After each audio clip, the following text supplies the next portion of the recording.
আমরা ক্যামেরায় যে হেয়ারটা বন্দি করেছি। হ্যালো এভরিওয়ান, আসসালামু আলাইকুম।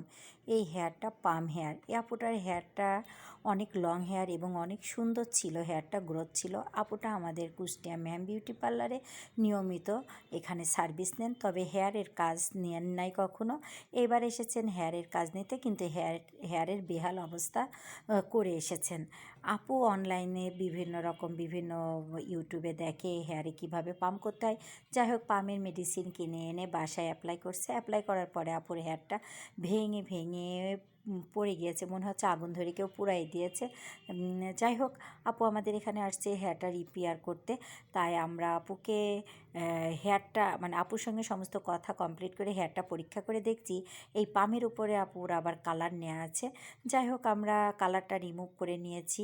রিমুভ করে নিয়ে আমরা হেয়ারটা 40%, কারণ কালার যদি না থাকতো তাহলে আমরা 70% স্ট্রেট করতে পারতাম, কিন্তু কালারের জন্য 40% স্ট্রেট করছি। যে সকল আপুরা এত সুন্দর লং হেয়ার কোনো পামের দরকার নেই, কারা পাম করে, যাদের হেয়ার অনেক অল্প পাতলা, একটু ঘন চায়, একটু ফ্লাফি চায়, তারা হেয়ারে পাম করে। যে সকল আপুরা এই ধরনের পাম করে থাকেন, আসলে ভুল করেও করবেন না। বাসায় যার যে কাজ তাকে সেই কাজ করতে সাহায্য করবেন। আপুর হেয়ারটা আমরা দেখতেই পাচ্ছেন 40% সিল্কি।